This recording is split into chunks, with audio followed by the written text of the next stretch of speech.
My husband, the CEO, spat on my face and shoved the paper in front of me. Accept a 60% salary cut or I'll find someone who will. He humiliated me in front of his 24-year-old lover and staff. I need 20 hours, I said calm. That night I reached out to someone I never thought I would. What I did next would change everything. She actually believes she has leverage. Rebecca's voice carried through Samuel's office door as I stood frozen in the hallway, my hand inches from the handle I had been about to turn.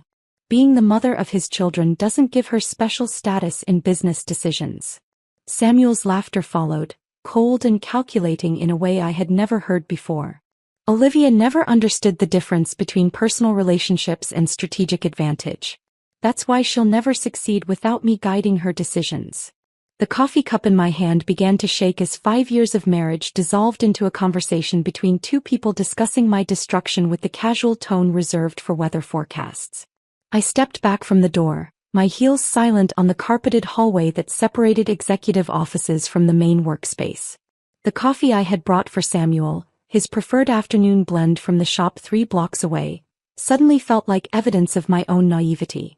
How many thoughtful gestures had I made while he plotted my professional and personal downfall with his 24-year-old assistant? The conversation continued, their voices carrying through the gap beneath the door. Rebecca's tone held the confidence of someone who believed themselves unobserved, unguarded in a way that revealed authentic intentions rather than carefully constructed professional personas. The salary reduction proposal should force her resignation within 2 weeks, Rebecca continued. 60% represents sufficient financial pressure without appearing completely unreasonable to outside observers. She will either accept terms that make her position untenable or leave voluntarily, eliminating potential complications from wrongful termination claims. Samuel's response carried approval that he had never demonstrated toward my strategic recommendations during our 15-year partnership. The beauty of this approach lies in its appearance of legitimate business restructuring. Market pressures justify compensation adjustments, and her emotional response to necessary changes simply confirms her unsuitability for executive leadership during challenging periods. The clinical language they employed to discuss my destruction felt more devastating than emotional outbursts or heated arguments would have been. This was not impulsive decision-making born from frustration or temporary conflict. This represented systematic planning designed to remove me from both professional and personal aspects of Samuel's life with maximum efficiency and minimal legal exposure. I pressed my back against the hallway wall, grateful that most staff had already departed for the evening. The building's after-hours silence provided cover for eavesdropping on conversations that were reshaping my understanding of relationships I had believed were founded on mutual respect and shared objectives. The partnership agreement Samuel and I had signed 8 years ago granted equal decision-making authority and profit sharing, but legal documents appeared meaningless when one partner collaborated secretly with employees to circumvent established governance structures. What about the girls? Rebecca asked, her voice carrying the casual interest someone might show when discussing minor complications to travel plans. Carol and Teresa will adjust to new circumstances, Samuel replied with the detachment he might use when discussing quarterly revenue projections. Children demonstrate remarkable resilience when presented with clear expectations about changed family dynamics.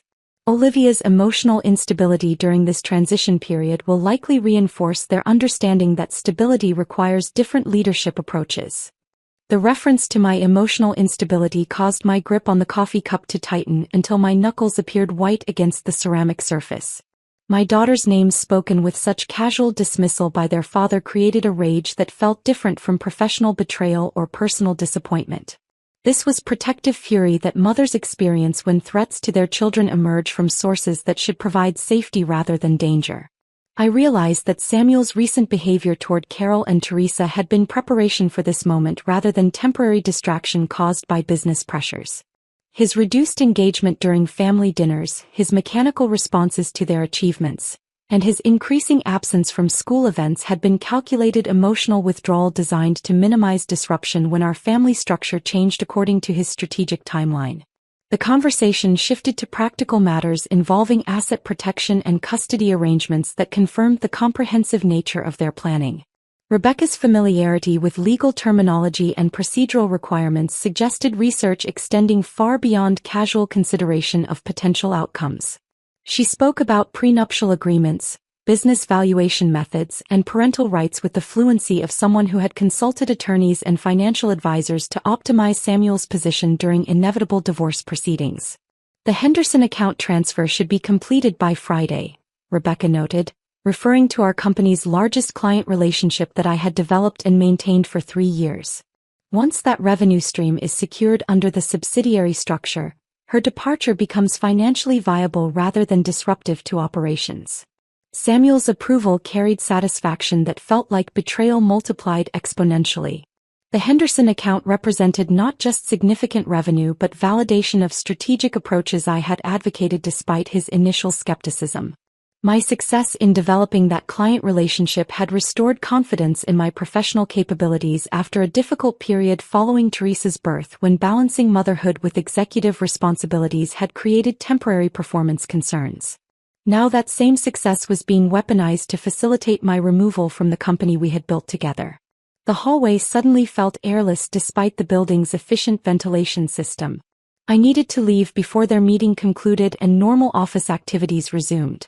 Discovery of my presence would eliminate the strategic advantage that knowledge of their plans might provide, though I had not yet formulated any response to information that had fundamentally altered my understanding of my marriage, my career, and my family's future security. I walked toward the elevator with movements that felt mechanical rather than natural, my mind processing revelations that required complete reassessment of assumptions that had guided major life decisions for the past 5 years. The afternoon sunlight streaming through office windows created patterns on carpeted floors that I had traversed thousands of times during years when this building represented professional achievement and collaborative success rather than the location where my husband and his assistant had plotted my comprehensive destruction. The elevator doors closed on a world that looked identical to the one I had inhabited that morning but operated according to rules I had never understood. Samuel's systematic manipulation of business relationships, financial structures, and family dynamics revealed capabilities I had never suspected despite 15 years of intimate partnership.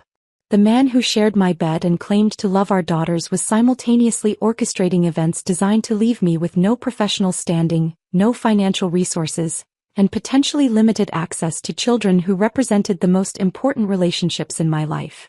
As I descended toward the parking garage, I understood that the perfect facade of our family life had been maintained not through mutual effort but through my willingness to ignore evidence of its artificial construction. The coffee cup in my hand had grown cold, much like the marriage I now recognized as another strategic asset in Samuel's portfolio of relationships designed to serve his objectives rather than provide genuine emotional connection. The conversation I had overheard would haunt me through the sleepless night ahead, but it had also provided something unexpected. For the first time in months of growing unease about Samuel's behavior and our family's direction, I possessed concrete information about threats I was facing rather than vague suspicions about problems I could not identify. Knowledge, even devastating knowledge, created possibilities for strategic response that ignorance had never allowed. The parking garage felt like a transition space between the professional life that was ending and whatever would come next. I had entered the building that afternoon as Samuel's wife and business partner. I was leaving as his target, but I was also leaving as someone who finally understood the true nature of the conflict that had been developing around me for months without my awareness. That understanding, however painful its acquisition, represented the foundation for everything that would follow. 3 days passed before Samuel called the all-hands meeting. 3 days of normal morning routines, polite dinner conversations, and bedtime rituals that felt like elaborate theater performances designed to maintain illusions that had already shattered in that hallway outside his office. I moved through our house like an actress who had forgotten her lines, improvising responses to Carol's questions about college applications and Teresa's excitement about an upcoming soccer tournament while internally cataloging every interaction for signs of Samuel's strategic timeline. The meeting invitation arrived through our company's standard scheduling system, marked as mandatory for all staff with the clinical subject line, organizational restructuring discussion. No advance agenda. No preliminary documentation. Just 24 hours notice for what I now understood would be my public execution. I arrived at the conference room early, hoping to claim seating that might provide strategic advantage during whatever Samuel had orchestrated. The mahogany table that had hosted countless collaborative planning sessions now felt like a judicial bench arranged for pronouncing verdicts rather than facilitating discussion. 23 chairs surrounded the polished surface, each position offering different sight lines and proximity to the projection screen where Samuel typically displayed quarterly reports and strategic initiatives. Marcus entered first, his weathered face showing strain that confirmed my suspicions about advanced knowledge of the meeting's true purpose. He nodded in my direction with the careful neutrality that office veterans employed when navigating politically dangerous situations. His positioning near the far end of the table suggested deliberate distance from whatever confrontation was approaching, though his presence indicated loyalty to the company rather than personal allegiance to either Samuel or me. Rebecca arrived precisely at the scheduled start time, her timing demonstrating the calculated punctuality that had impressed Samuel during her interview process 6 months earlier. She wore a navy suit that projected professional authority while maintaining the polished appearance that had become her trademark during client presentations. Her briefcase contained documents I had not been asked to review, despite my role as co-founder requiring input on materials distributed during company-wide meetings. The remaining staff members filed in with the subdued energy that accompanies mandatory gatherings whose purpose remains unclear. Administrative assistants exchanged glances that suggested awareness of unusual circumstances, while project managers and senior consultants maintained the neutral expressions that protected careers during periods of organizational uncertainty. The room filled with the quiet tension that precedes significant announcements, though I alone understood the personal nature of the restructuring about to be announced. Samuel entered last, his timing designed to maximize impact rather than demonstrate respect for colleagues' schedules. He carried himself with the confidence that had once attracted me during our early professional relationship, back when his strategic thinking served shared objectives rather than personal advancement at my expense. The folder in his hand contained materials I recognized as salary analyses and organizational charts that had been prepared without my participation, despite contractual requirements for joint review of compensation decisions affecting executive leadership. This meeting addresses necessary adjustments to our organizational structure, Samuel began, his voice carrying the authoritative tone he reserved for presentations to skeptical clients or resistant staff members. Recent market analysis indicates that maintaining current compensation levels across all executive positions threatens our competitive viability and long-term sustainability. The prepared speech demonstrated rehearsal that confirmed the systematic planning I had overheard during his private conversation with Rebecca. His language employed business terminology designed to frame personal decisions as objective market responses, creating legal protection while establishing narrative justification for actions that served his strategic purposes rather than legitimate business requirements. Rebecca leaned forward in her chair, her posture suggesting engagement that contrasted sharply with the uncomfortable stillness displayed by longer-tenured employees who understood the political implications of the discussion unfolding before them. Her notebook remained open beside carefully organized documents that supported Samuel's presentation, though her contributions had not been requested during previous organizational planning discussions that had included both founding partners. Specifically, recent performance analysis suggests that certain executive positions require compensation adjustment to reflect current market realities and individual contribution levels relative to organizational success metrics. Samuel continued, his clinical language creating emotional distance from decisions that would destroy careers and family financial security. The phrase "certain executive positions" carried obvious meaning that required no clarification for colleagues who had observed recent changes in office dynamics and decision-making authority distribution. My exclusion from client meetings, strategic planning sessions, and budget reviews had been noted by staff members who had previously sought input from both founding partners on matters affecting company direction and resource allocation. Samuel's presentation included projected cost savings and efficiency improvements that would result from organizational restructuring, though his analysis omitted discussion of potential disruption to client relationships or institutional knowledge that might be lost through executive departures. The financial modeling appeared professionally prepared, suggesting consultation with external advisors who had provided strategic guidance without my knowledge or involvement. Therefore, effective immediately, Olivia's executive compensation will be reduced by 60% to align with current market conditions and performance assessments. The words hit the conference room like physical impact, creating silence that felt dense with shock and discomfort rather than surprise. Several staff members shifted in their seats with the involuntary movements that accompany witnessing something that violates basic professional decency, though none possessed authority or inclination to challenge decisions made by the company's controlling partner.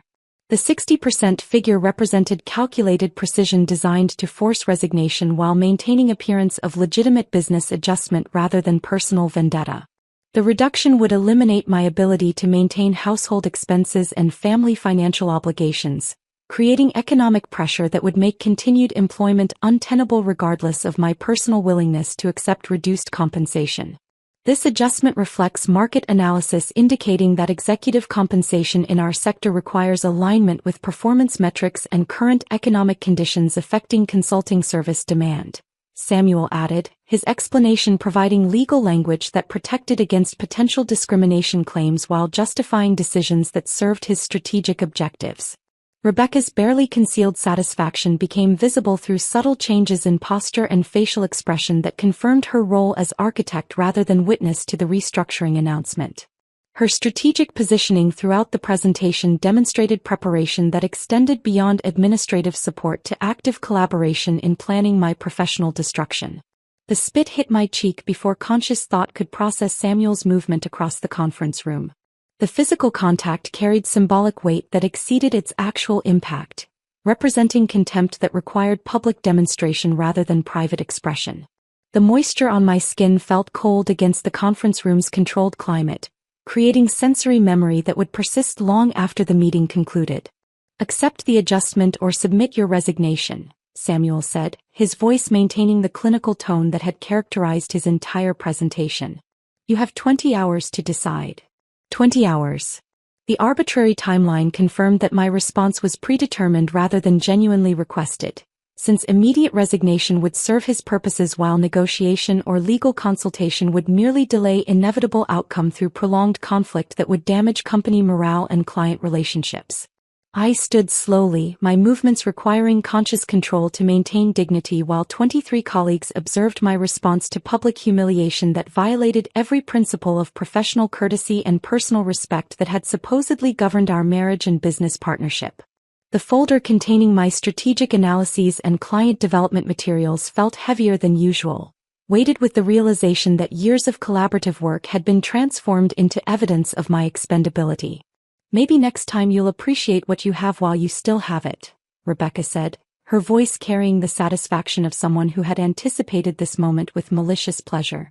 Her parting comment revealed the comprehensive nature of their planning, extending beyond professional dismissal to encompass my marriage, family relationships, and financial security. The words carried layers of meaning that confirmed my destruction had been orchestrated systematically rather than arising from sudden business necessity or temporary frustration with my performance or strategic contributions. The journey from conference room to elevator required summoning composure I barely possessed while colleagues avoided eye contact that might suggest sympathy or support. The hallway felt interminable under observation from staff members who had witnessed unprecedented workplace cruelty designed to maximize psychological damage rather than achieve legitimate business objectives. The parking lot outside Teresa's soccer practice felt like neutral territory, a space where I could observe my daughter's determination on the field while processing the devastation that had unfolded in that conference room. Teresa moved across the grass with the focused intensity that reminded me of my own approach to challenging negotiations, back when I believed persistence and preparation could overcome any obstacle. Her coach called adjustments from the sideline while parents clustered near the bleachers, their conversations centered on weekend tournament schedules and college recruitment prospects rather than corporate betrayal and marital destruction. Carol sat in the passenger seat beside me, her 17-year-old frame folded into the space with practiced efficiency as she reviewed calculus homework that would have challenged me at twice her age. Her presence provided comfort that felt both natural and necessary, though I struggled to maintain the maternal composure that protected her from adult complexities she should not need to navigate. "Mom, you're gripping the steering wheel like you want to break it," Carol said without lifting her eyes from the equations that covered her notebook pages. Her observation startled me into awareness of physical tension I had not consciously recognized. My knuckles appeared white against the black leather steering wheel, creating visual evidence of internal pressure that my carefully maintained exterior was supposed to conceal. The analytical mind she had inherited from both parents allowed her to notice patterns and connections that escaped casual observation, a capability that would serve her well in whatever career she eventually chose but created challenges for maintaining family secrets during adolescence. Just thinking about work, sweetheart. Is Dad being impossible again? The question carried layers of understanding that revealed how completely our family tensions had become visible to children who possessed neither the experience nor the emotional tools to interpret adult conflicts involving systematic betrayal and calculated cruelty.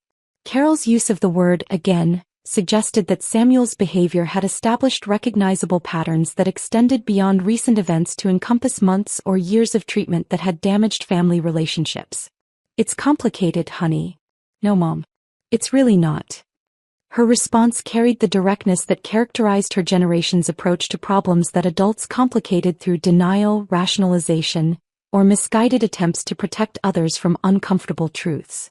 The simplicity she identified in situations I perceived as complex might reflect clearer understanding of relationship dynamics unencumbered by emotional investment that prevented objective assessment of behavioral patterns and their logical consequences. The conversation ended when Teresa's practice concluded, though Carol's observations followed me home like accusations I could not refute or dismiss. Her insights about Samuel's impossible behavior and my visible stress responses suggested that our efforts to maintain family normalcy had failed more completely than I had recognized, creating psychological burden for children who deserved protection from adult conflicts rather than front-row seats to marital dissolution. That evening, I moved through our house with heightened awareness of sounds that might indicate Samuel's location and activities.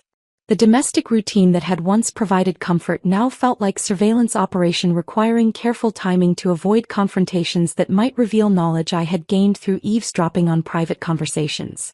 Dinner preparation, homework supervision, and bedtime rituals proceeded normally while I cataloged every interaction for evidence of the strategic timeline that would reshape our family structure according to Samuel's preferences and Rebecca's recommendations. Samuel's study occupied the corner of our house that received afternoon sunlight through windows overlooking the garden where Carol and Teresa had played as children. The room contained furniture and decorations we had selected together during happier years when collaborative decisions reflected shared values rather than power struggles disguised as domestic negotiations. His desk held family photographs that now felt like props designed to maintain appearances rather than expressions of genuine affection for relationships he was systematically destroying. The hallway outside his study provided acoustics that carried conversations through the gap beneath his door, though approaching close enough for clear listening required careful attention to foot placement on hardwood floors that amplified sound throughout the house. I positioned myself near the wall where shadows from overhead lighting created visual camouflage while providing auditory access to discussions that were reshaping my understanding of recent events. She actually thought she had leverage, Rebecca was saying, her voice carrying the satisfaction that accompanies successful manipulation of someone whose psychology has been studied and exploited for strategic advantage. As if being the mother of his children gave her some special status in business decisions. Samuel's laughter sounded different from the warmth I remembered from our early relationship, transformed into something cold and calculating that suggested amusement derived from another person's pain rather than shared joy or mutual understanding. The man who had once celebrated my professional victories with genuine pride now found entertainment in strategies designed to eliminate my career prospects and financial independence. Olivia never understood business, Samuel replied with the dismissive tone he reserved for employees whose contributions he no longer valued. She's too emotional, too attached to fairness.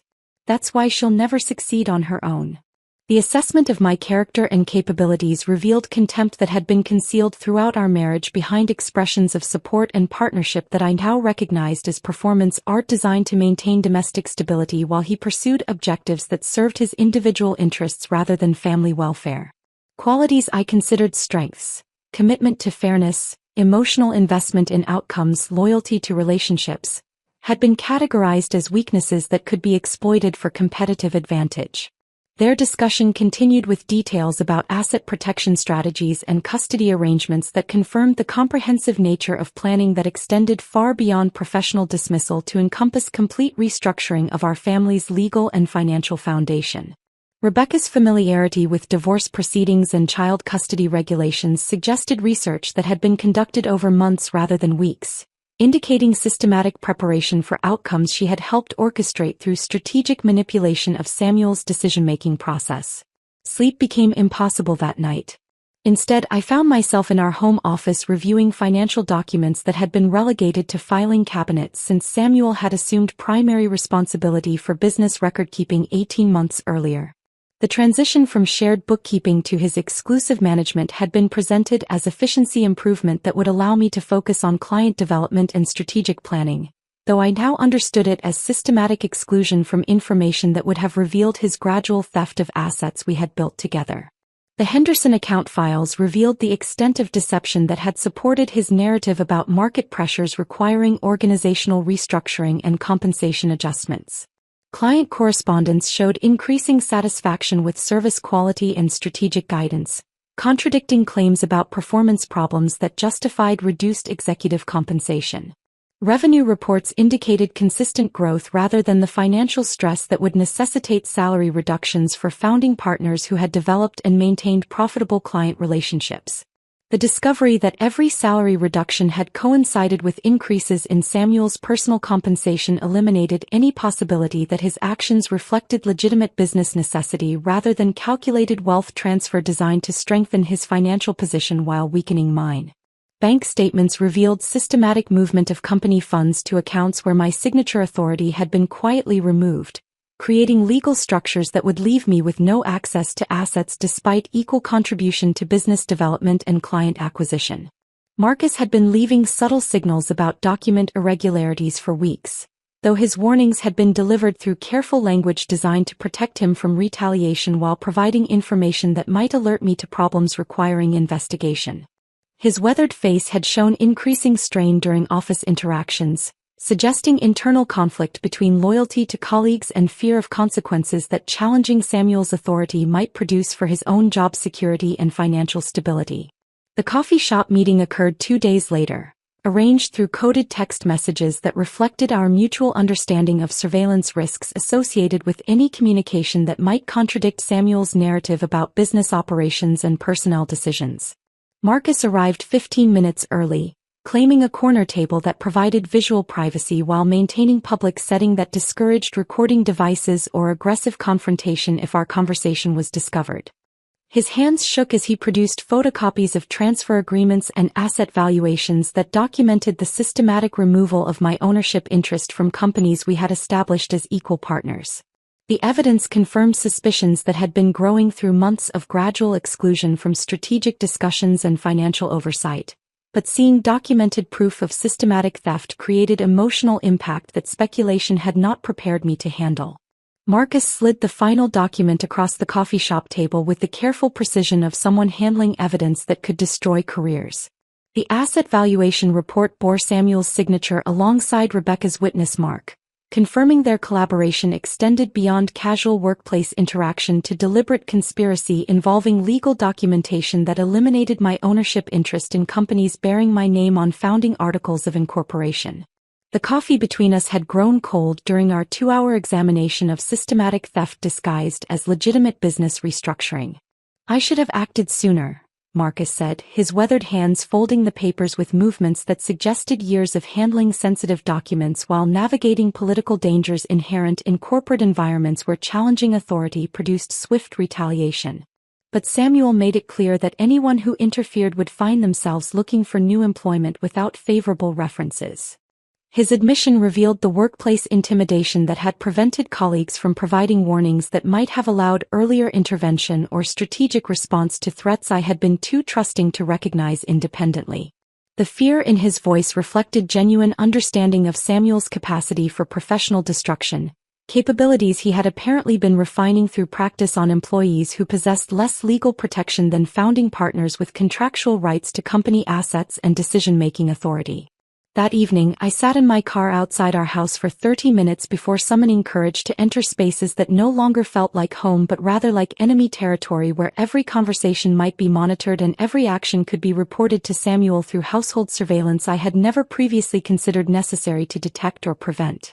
The driveway that had once represented arrival at sanctuary now felt like crossing borders into hostile nation, where maintaining cover required constant vigilance about expressions, movements and communications that might reveal knowledge I was not supposed to possess.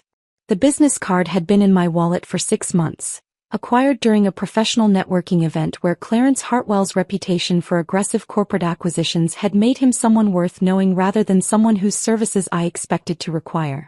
His company specialized in identifying undervalued organizations with structural vulnerabilities that could be exploited for strategic advantage, though his methods were reportedly surgical rather than destructive, dismantling competition through understanding rather than brute force attacks that damaged industries and eliminated employment unnecessarily. I made the call from my office after hours, when building security ensured privacy for conversations that required confidentiality from colleagues who might inadvertently reveal information to Samuel through casual workplace interactions. The telephone felt heavier than usual as I dialed numbers that would initiate processes leading to consequences I could not entirely predict or control, though remaining passive while Samuel orchestrated my destruction seemed like accepting defeat without attempting strategic response. Clarence Hartwell. His voice carried authority earned through years of successful business negotiations and strategic victories, but also patience that suggested confidence in his capabilities rather than anxiety about proving superiority through aggressive displays of power or intimidation tactics that characterized less experienced corporate operators. Mr. Hartwell, this is Olivia Montgomery from Montgomery & Associates. We met at the Business Development Conference last spring. Olivia Montgomery. I was wondering when I might hear from you.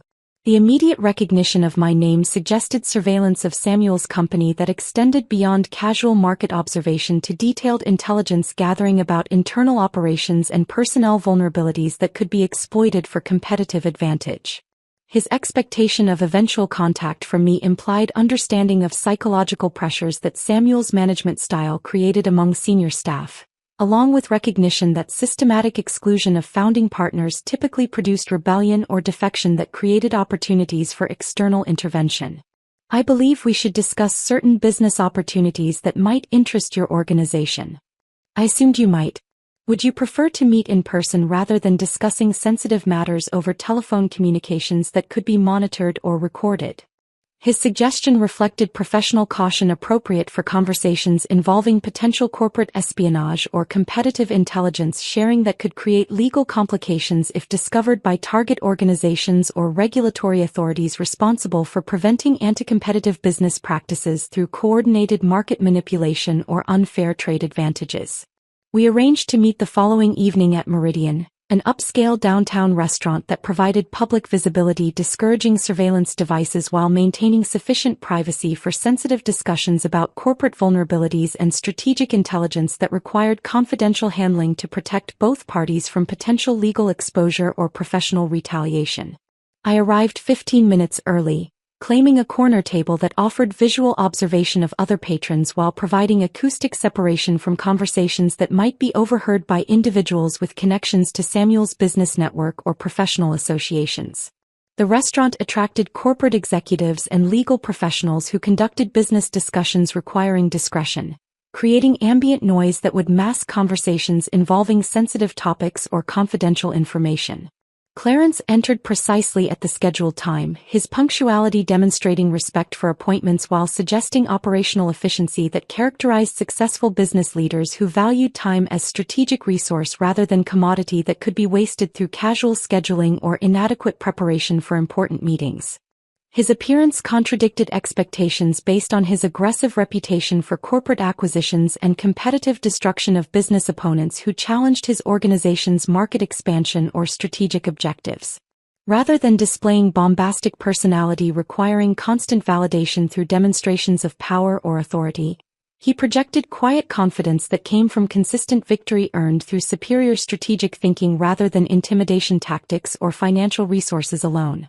Before we discuss potential collaboration, Clarence said after ordering wine that suggested familiarity with quality rather than ostentation designed to impress business associates. I need to understand your motivations for seeking external intervention in what appears to be internal organizational conflict. His directness eliminated preliminary conversation that might waste time while avoiding clear discussion of sensitive topics requiring honest assessment of mutual interests and strategic objectives that would govern any potential business relationship between his organization and my willingness to provide competitive intelligence about Samuel's company operations. This is not about personal satisfaction or emotional revenge, I replied, choosing language that emphasized rational business decision-making rather than vindictive motivations that might suggest unreliable partnership or unpredictable behavior during complex acquisition processes requiring sustained collaboration over extended time frames. Revenge is an expensive luxury that rarely provides anticipated satisfaction while creating unforeseen complications for all parties involved in systematic corporate destruction, Clarence observed, his tone suggesting experience with clients whose emotional investment in outcomes had complicated strategic execution or produced suboptimal results that damaged professional relationships and market positions. My husband has systematically stolen my financial stake in companies we built together as equal partners. He intends to eliminate my ownership interest while retaining everything of value, leaving me without resources to provide for my daughter's education and future security. And your daughters represent your primary concern rather than personal grievances against your husband's treatment of your professional relationship or marriage? His inquiry revealed understanding that family responsibilities created different risk calculations than individual conflicts, requiring assurance that proposed actions would serve protective purposes rather than purely vindictive objectives that might produce disproportionate consequences affecting innocent parties including children who bore no responsibility for adult decisions involving business operations or marital relationships. My daughters deserve futures that do not depend on their father's continued goodwill or his willingness to honor financial obligations that could be modified according to his personal convenience or strategic business interests.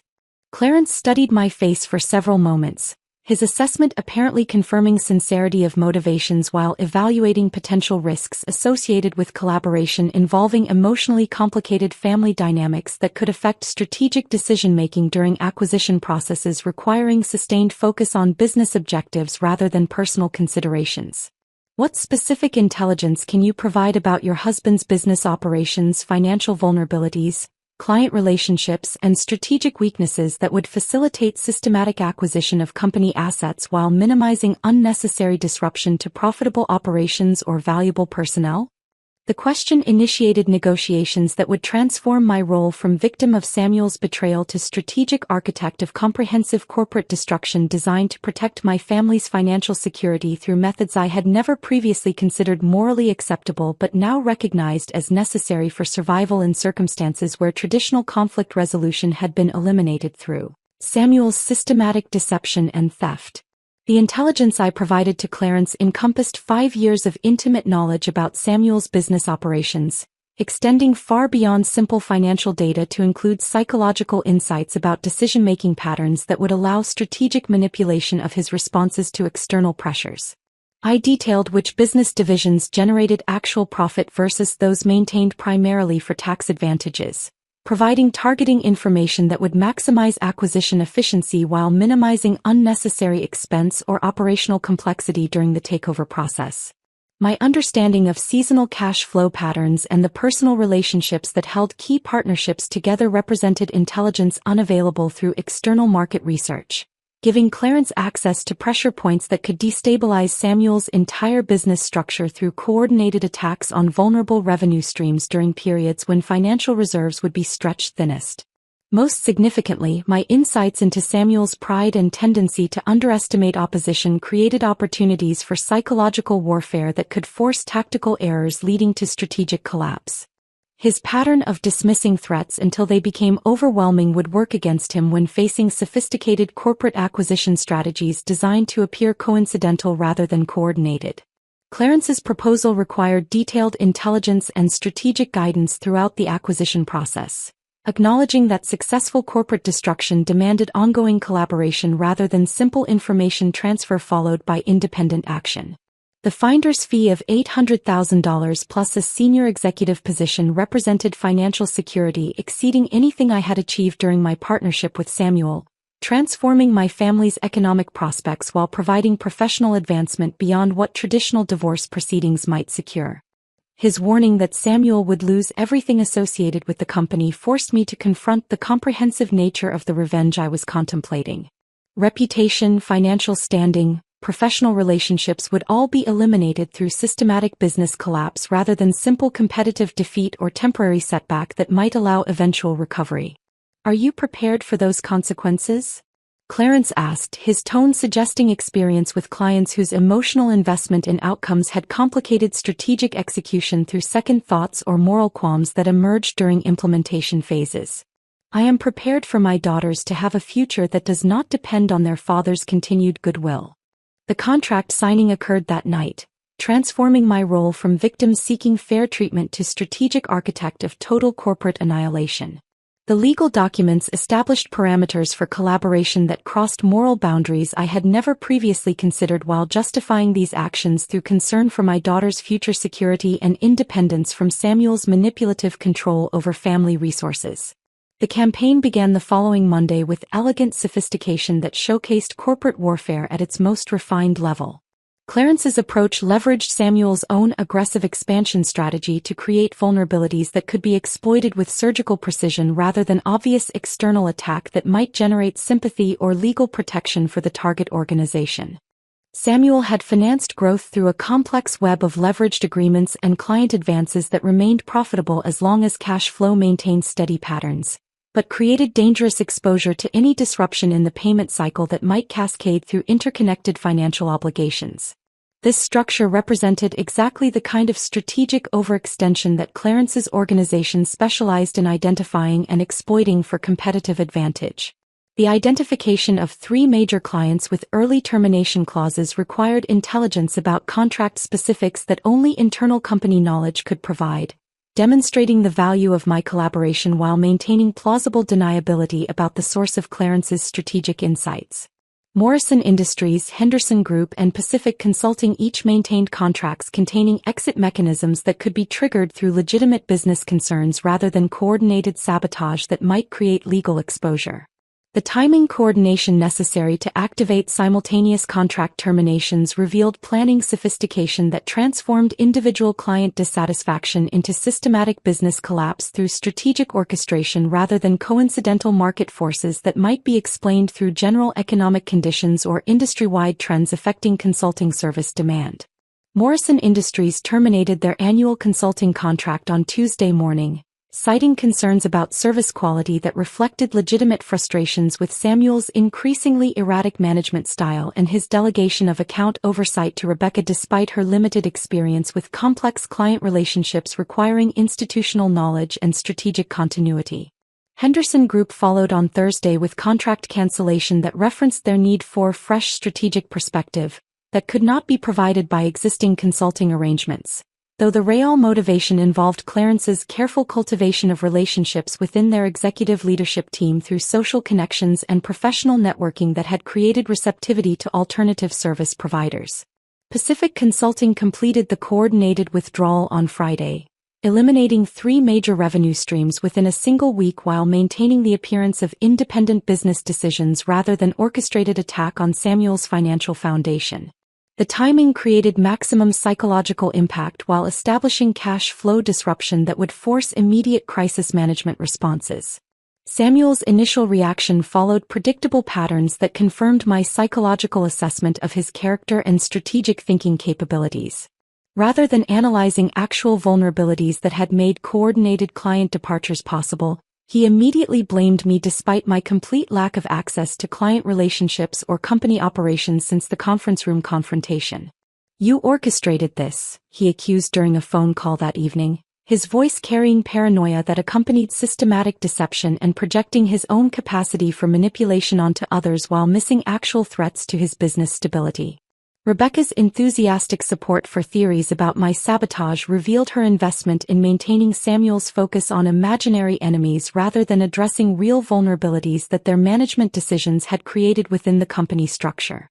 Her ability to redirect his attention away from their operational failures toward conspiracy theories about my supposed influence over client relationships served Clarence's strategic purposes by preventing rational analysis of the business collapse that was accelerating beyond original timeline expectations. The escalation from accusations of betrayal to increasingly desperate attempts to retain remaining clients through unprofitable concessions illustrated how psychological pressure could force tactical errors that compounded strategic problems. Samuel began offering service rates below cost structure requirements, creating additional financial strain that transformed temporary revenue disruption into permanent structural damage threatening organizational survival. Marcus provided intelligence updates through carefully coded telephone conversations that reflected his understanding of surveillance risks associated with revealing information about Samuel's deteriorating mental state and desperate business decisions. His reports about 18-hour workdays and sleeping in the office revealed psychological breakdown accompanying business failure, suggesting that personal stress would generate additional tactical errors accelerating the timeline for complete organizational collapse.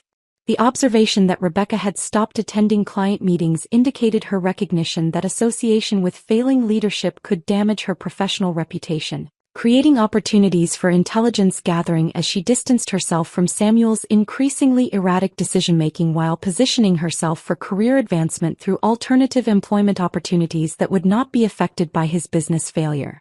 Samuel's attempts to personally manage every client relationship simultaneously demonstrated the operational chaos that accompanied desperate leadership during systematic business failure, creating additional vulnerabilities that Clarence's organization could exploit through targeted recruitment of key personnel and strategic acquisition of specific business relationships that retained value despite overall organizational collapse.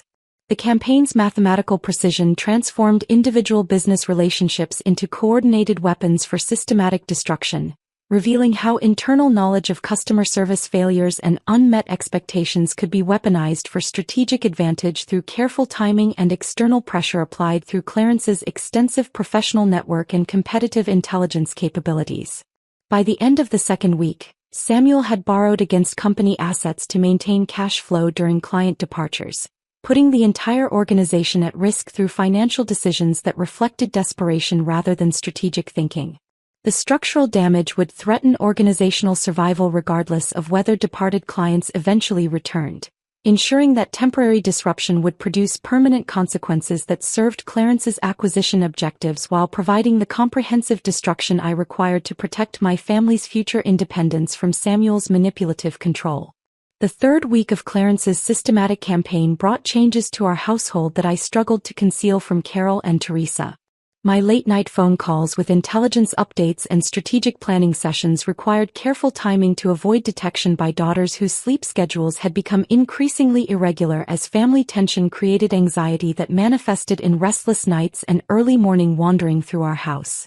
Carol's analytical mind began detecting inconsistencies in my explanations for meetings that extended past normal business hours and phone conversations conducted in hushed tones from rooms where privacy could be maintained.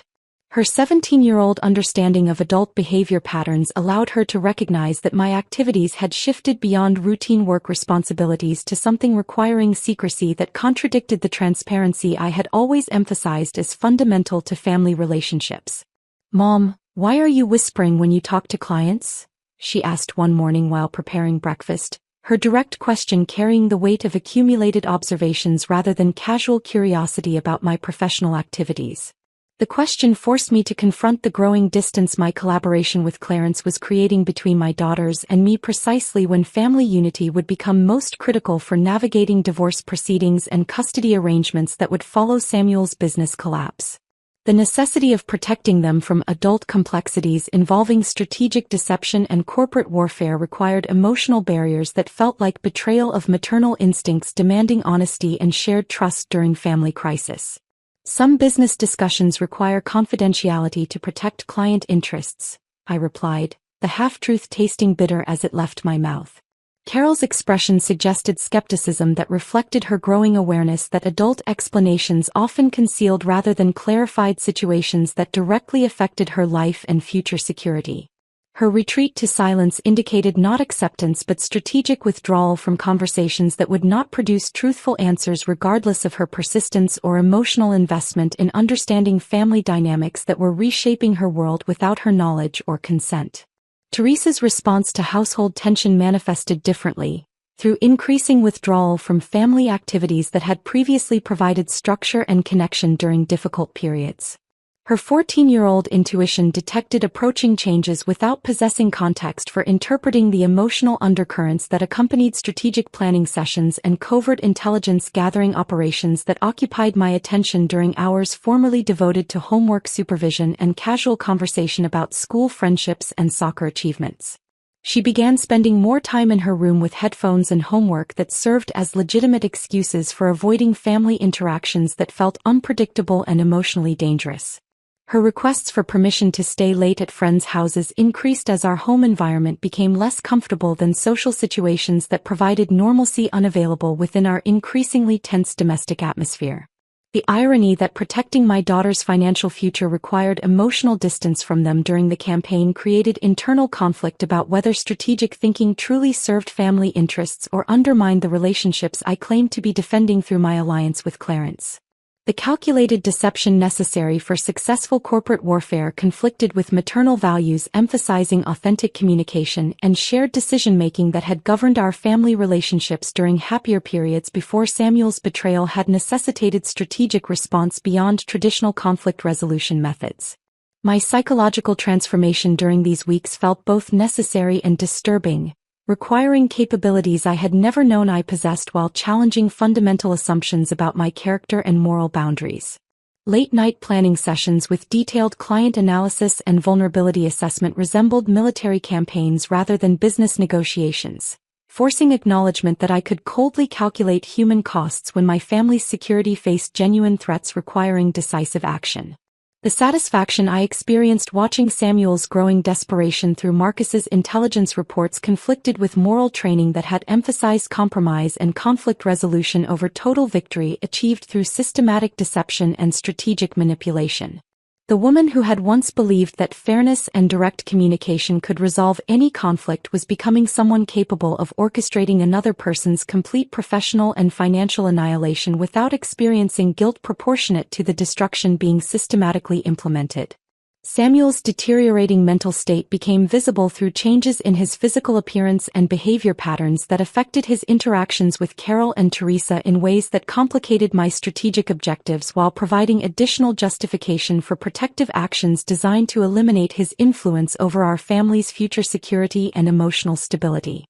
His increasing paranoia about employee loyalty and business competitors manifested in late-night phone calls to staff members demanding reassurance about their commitment to company success and personal loyalty to his leadership during what he characterized as temporary market difficulties requiring unified response to external pressures threatening organizational survival. Weight loss and persistent fatigue created visible evidence of psychological pressure accompanying systematic business failure, while a tremor in his hands during family meals suggested stress levels that were affecting his physical coordination and emotional regulation. The contrast between confident public statements about temporary business adjustments and private anxiety about mounting financial pressures created cognitive dissonance that influenced his parenting behavior in ways that further damaged relationships with daughters who required stability rather than erratic attention spans and broken promises about family activities. His attempts to maintain normal father relationships while managing business crisis resulted in distracted conversations and canceled commitments that reinforced Carol and Teresa's growing perception of him as unreliable rather than simply busy with legitimate work responsibilities. Their emotional withdrawal from interactions with him served my strategic purposes by reducing complications that might arise from their loyalty or sympathy interfering with custody arrangements that would need to prioritize their long-term welfare over temporary disruption caused by divorce proceedings.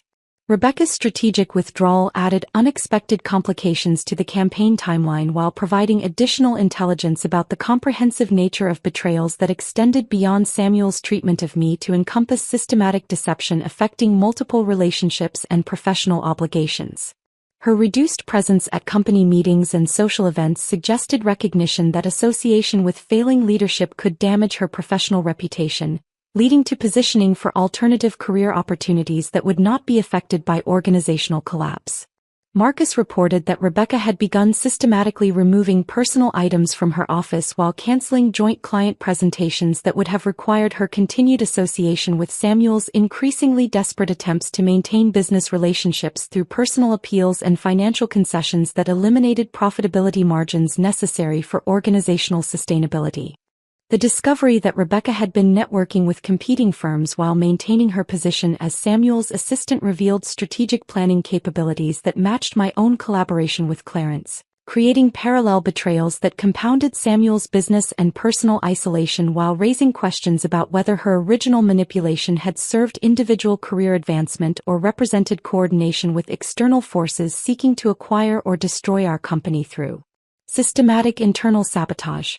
This development forced reconsideration of Rebecca's motivations and timeline for involvement in Samuel's systematic theft of my ownership interests and financial assets. If her actions represented independent opportunism rather than collaboration with Clarence's organization, then Samuel was facing coordinated attacks from multiple sources without understanding the scope of threats to his business empire and personal relationships. The possibility that Rebecca possessed her own strategic agenda independent of both Samuel's objectives and my alliance with Clarence created unpredictable variables that could affect the campaign's outcome in ways that might not serve my family's interests or provide the comprehensive protection I required to ensure Carol and Teresa's future independence from their father's manipulative control over financial resources and emotional relationships. The uncertainty about Rebecca's true motivations haunted my thoughts as I prepared for what I sensed would be the final phase of the campaign. Clarence had indicated that Samuel's financial position was becoming untenable, with creditors beginning to question loan collateral and remaining clients expressing concerns about service continuity. The systematic pressure was working exactly as planned, yet Rebecca's independent maneuvering suggested complications that could affect the outcome in unpredictable ways. I was standing in our kitchen at 11:30 on Friday night, waiting for chamomile tea to steep when my phone rang. The domestic normalcy of the moment felt surreal as Samuel's name appeared on the caller identification. His voice, when I answered, sounded nothing like the confident businessman who had humiliated me in front of 23 employees just 3 weeks earlier. "What do you want, Olivia?" The hoarse, defeated tone carried exhaustion that went beyond physical fatigue to encompass the psychological drain of fighting battles on multiple fronts without understanding the scope of forces arrayed against him. His opening question acknowledged, perhaps for the first time, that his business collapse resulted from deliberate action rather than coincidental market forces or random client dissatisfaction. "I want you to acknowledge what you have done." The silence that stretched between us through the phone connection felt dense with 5 years of accumulated resentment, betrayal, and strategic deception that had undermined our marriage while I remained oblivious to the systematic theft occurring beneath the surface of our professional partnership. The kitchen around me seemed to shrink during those moments, the familiar surroundings providing strange comfort while I engaged in the most crucial conversation of our relationship. "What I have done." His laugh carried bitterness that revealed psychological defense mechanisms struggling to maintain self-image despite mounting evidence of personal responsibility for his current circumstances. "You destroyed my company. You destroyed everything I built. You destroyed it yourself, Samuel. I simply accelerated the process." The accusation forced him to confront logical consequences of decisions he had made without considering how systematic exclusion of founding partners might eventually produce strategic retaliation. His treatment of me as expendable employee rather than equal contributor to shared success had created vulnerabilities that Clarence's organization could exploit through methods that appeared legitimate while serving justice that traditional legal remedies might never have provided. "I know about the Henderson account transfer. I know about the shell companies. I know about every salary reduction that coincided with increases in your personal compensation." My enumeration of his deceptions eliminated any possibility of continued denial or rationalization about legitimate business necessity driving recent organizational changes. The evidence I had accumulated through Marcus's assistance and my own investigation created an undeniable record of systematic theft disguised as market-responsive management decisions. "The girls," Samuel said after another long pause, his voice carrying desperation that acknowledged how completely his strategic position had collapsed. "What about Carol and Teresa?" His invocation of our daughters revealed belated recognition that his actions had consequences extending beyond immediate business relationships to encompass family stability and parental responsibilities he had been ignoring during his pursuit of individual advantages at my expense and their long-term detriment. The girls will be fine. They will have a mother who can provide for their future without depending on your goodwill or continued cooperation. My response emphasized the fundamental difference in our approaches to parental responsibility. His assumption that providing basic support constituted adequate fatherhood contrasted sharply with my determination to ensure Carol and Teresa possessed independence that would not require maintaining relationships with unreliable authority figures whose support might be withdrawn according to personal convenience or strategic considerations. You have always been selfish, Olivia. Always putting your own interests above the family. The accusation might have wounded me during earlier phases of our relationship, but now it simply confirmed how completely Samuel had rewritten our marriage history to justify behaviors that objectively constituted emotional abuse and financial theft. In his revised narrative, my desire for fair compensation represented selfishness while his systematic theft served family interests. My expectation of basic respect became unreasonable demand while his public humiliation demonstrated necessary leadership during challenging business conditions. Monday morning, divorce papers will be filed. I suggest you retain legal counsel. The statement represented the final step in comprehensive strategy that had begun with Clarence's alliance but encompassed legal, financial, and custody arrangements designed to maximize my daughter's security while minimizing Samuel's ability to use parental access as leverage for continued manipulation or financial control over family resources and decision-making processes. With what money? His question exposed the complete nature of financial collapse that had resulted from Clarence's systematic campaign combined with Samuel's own desperate attempts to maintain business operations through borrowing against company assets and accepting unprofitable client relationships that eliminated revenue margins necessary for organizational sustainability. That is no longer my concern. The finality in my voice reflected transformation from someone who had once felt responsible for Samuel's emotional welfare and professional success to strategic architect who had orchestrated his comprehensive destruction while maintaining legal and moral justification for actions that served protective purposes rather than purely vindictive objectives. I ended the call and remained standing in our kitchen, listening to rain against windows that created atmospheric backdrop for the dissolution of our marriage and business partnership. The sound seemed to wash away pretense that had maintained our relationship long after genuine emotional connection had disappeared, replaced by Samuel's systematic deception and my growing awareness that survival required strategic response rather than continued trust in fairness or communication. The transformation from victim to victor through careful alliance building and intelligence coordination felt less triumphant than I had anticipated during months of strategic planning and systematic revenge implementation. The quietness that accompanied total victory carried strange emptiness rather than satisfaction or celebration, perhaps because complete destruction of another person's life and livelihood created moral weight that strategic justification could not entirely eliminate. The promise of Monday's new position with Clarence's organization and dramatically improved financial circumstances for Carol and Teresa provided concrete benefits that justified emotional costs of orchestrating Samuel's complete professional and personal annihilation. The $800,000 finder's fee plus senior executive salary would transform our family's economic prospects while ensuring independence from Samuel's potential future manipulation or control over resources affecting our daughter's education and opportunities. Yet questions remained about lessons Carol and Teresa would learn from observing their mother's capacity for systematic destruction of their father's career and financial standing. The protective motivations underlying my strategic alliance with Clarence served their long-term interests, but the methods employed might produce educational outcomes inconsistent with values I wanted to transmit about conflict resolution, personal relationships, and moral decision-making under extreme pressure. The kitchen felt different after ending that conversation, as if the physical space had been transformed by the finality of decisions that could not be reversed or modified through negotiation or compromise. The domestic environment where we had shared thousands of meals and conversations during 15 years of marriage now served as the location where I had delivered strategic checkmate that would eliminate Samuel's influence over our family's future while providing security that traditional divorce proceedings might never have achieved. The rain continued against the windows, creating rhythmic soundtrack for internal processing of victory that felt simultaneously necessary and troubling.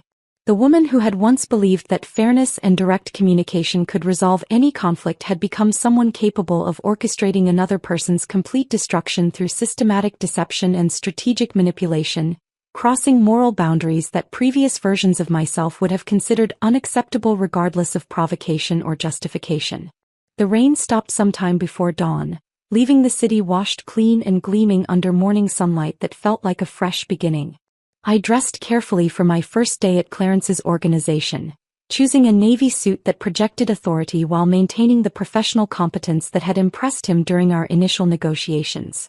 The woman in the mirror looked different from the one who had endured public humiliation just 4 weeks earlier, transformed by strategic victory into someone who commanded respect rather than accepting dismissal.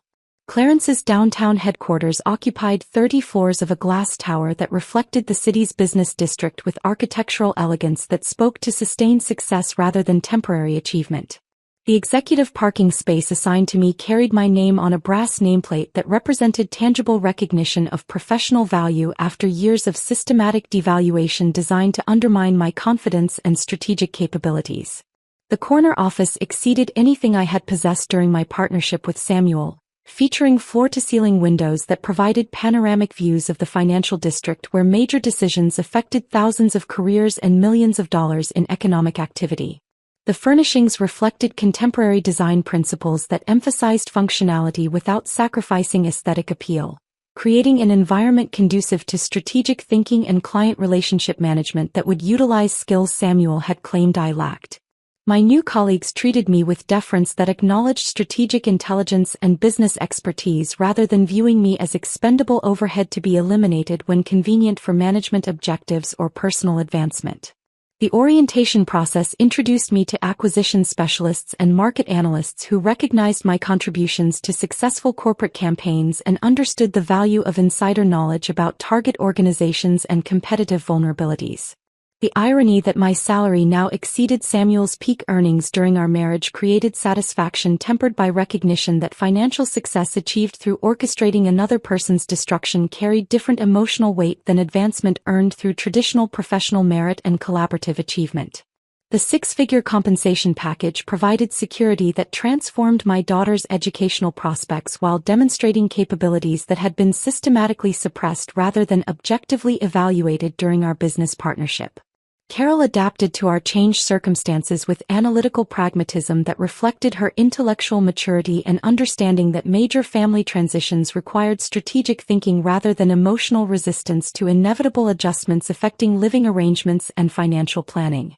Her acceptance to the prestigious summer program that Samuel had claimed we could not afford became financially feasible through improved resources that would provide educational opportunities matching her academic achievements regardless of family conflicts or divorce proceedings.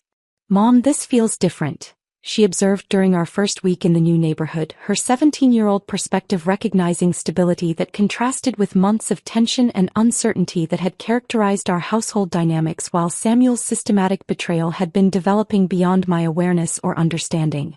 Teresa's soccer team advancement to regional championships received enthusiastic support that demonstrated how improved financial circumstances allowed greater attention to individual accomplishments and personal interests that deserved celebration rather than distracted acknowledgement between business crises and marital conflicts requiring emergency management and damage control efforts.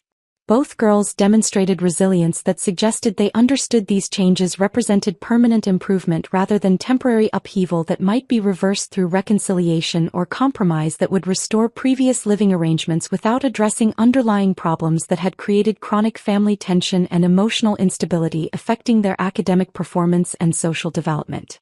However, their questions about Samuel's absence from family activities required careful responses that acknowledged their father's choices without completely destroying their relationship with him through detailed explanations about systematic theft and emotional abuse that would create psychological damage exceeding benefits of complete transparency about adult conflicts involving corporate espionage and strategic retaliation. Marcus provided periodic updates about Samuel's gradual attempts to rebuild professional reputation through consulting work and small business ventures that utilized experience gained during our partnership, while acknowledging industry reputation damage caused by his company's collapse and employee treatment patterns that had become known throughout the professional community, where character mattered as much as technical competence for securing client trust and project opportunities. Rebecca's successful transition to a senior position with a competing firm demonstrated that strategic career planning and MBA credentials provided opportunities that remained available despite association with failed leadership and organizational collapse that had eliminated her previous professional relationships and networking connections within Samuel's business environment. The dispersion of our former employees to various opportunities eliminated the workplace community that had once provided professional identity and social connections, forcing everyone to rebuild career relationships and business networks independent of shared organizational history that could no longer serve as foundation for future advancement or collaborative projects requiring mutual trust and strategic coordination.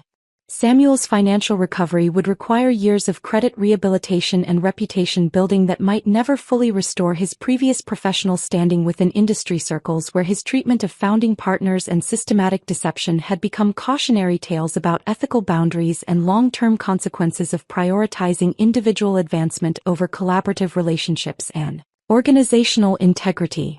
The moral implications of my strategic alliance with Clarence continued generating internal conflict despite concrete benefits the campaign had provided for Carol and Teresa's education, housing, and future opportunities that would serve their long-term interests regardless of temporary disruption caused by family dissolution and custody arrangements requiring legal formalization and financial planning.